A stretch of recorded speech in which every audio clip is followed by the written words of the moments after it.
facility in Farmington Hills, Michigan. This is a wraparound drive that goes all the way down off into that parking lot. It's a beautiful, beautiful day.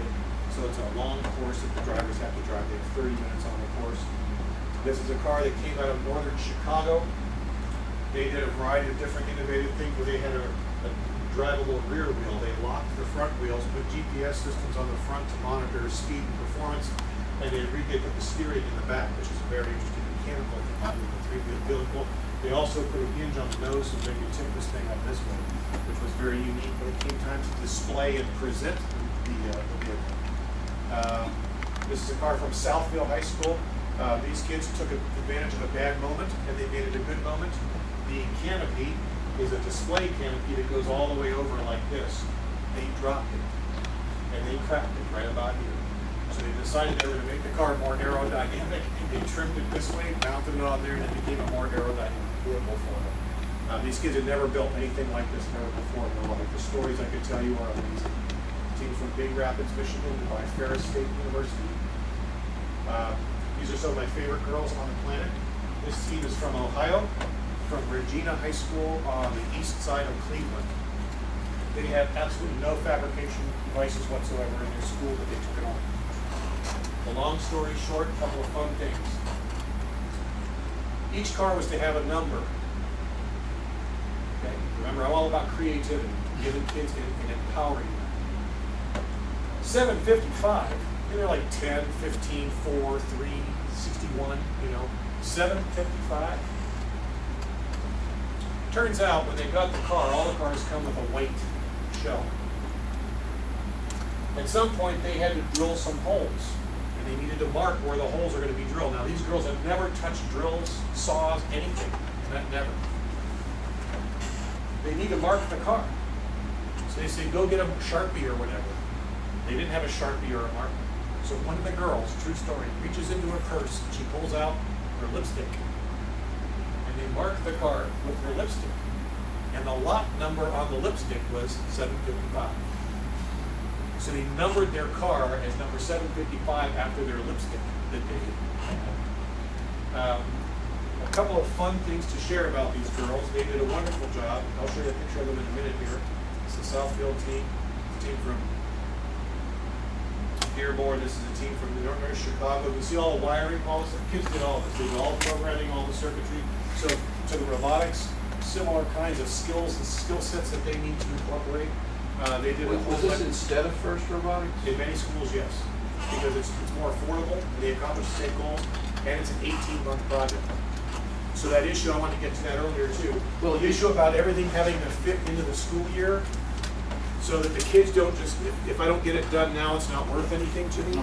Whereas if they're starting seniors and they get to the point where they leave the car off to somebody else and it gets handed off, they still have, quality learning that they can be accounted for and attach themselves to. Versus, well, we didn't get it done by June 10th, so I'm not going to do it. Or it was a loss or a waste of time.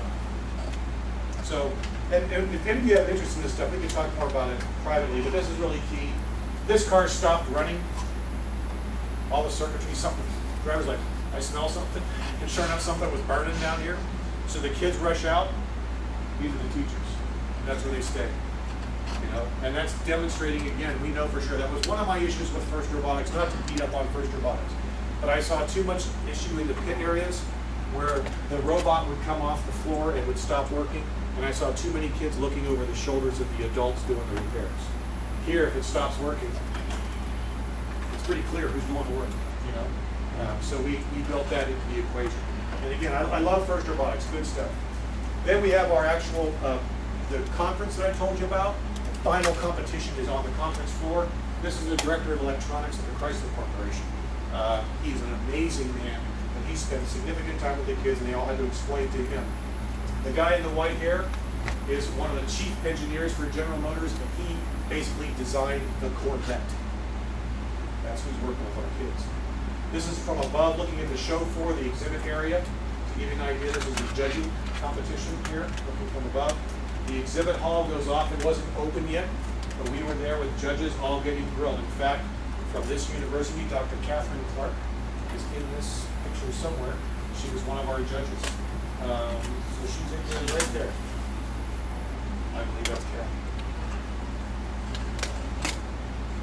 Yes, that's it. So that gives you an idea what the competition's like that way. Convergence is at Cobo Hall. Back to the girls. Here's the lipstick. Here are their trophies. I'm a believer in 2 hands on the trophy, so we get big trophies.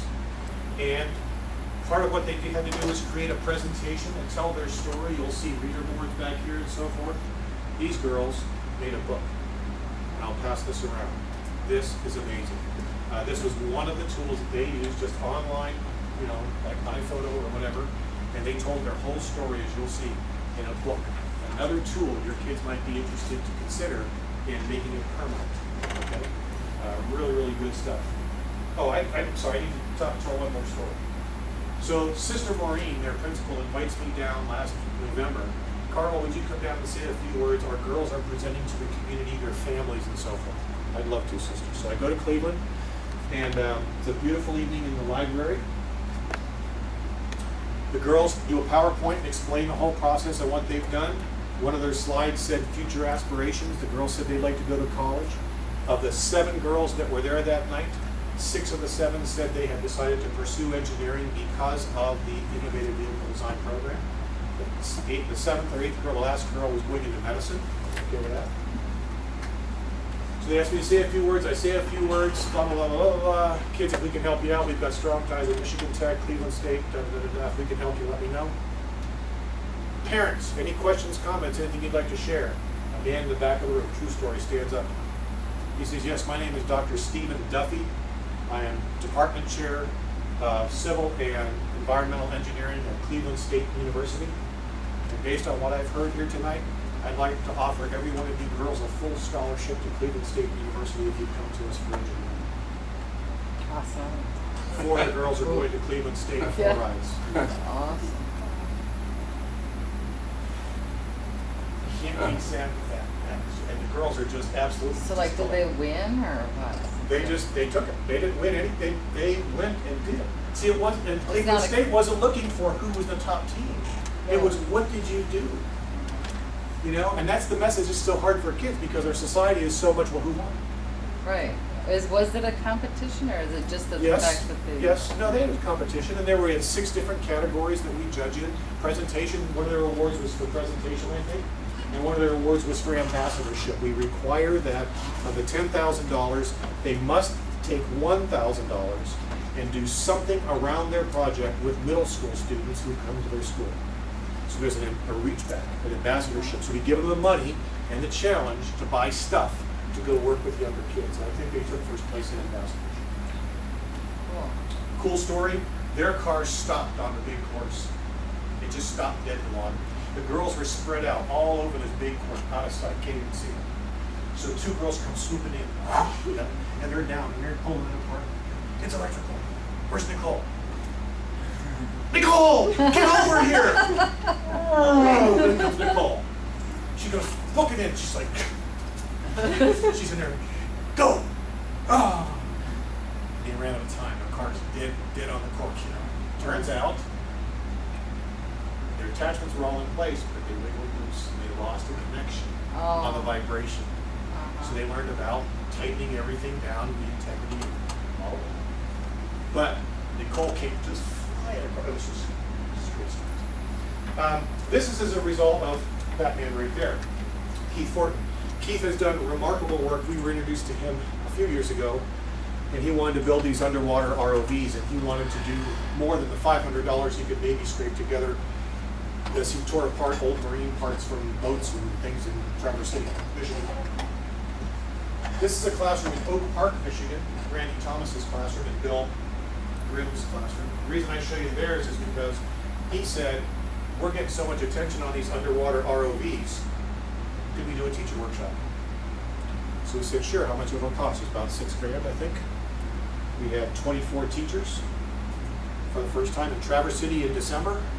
I love it, right on the bay, at the National Maritime Waters Institute. Beautiful, beautiful facility, idyllic classroom. Teachers on a Friday after school were there until 10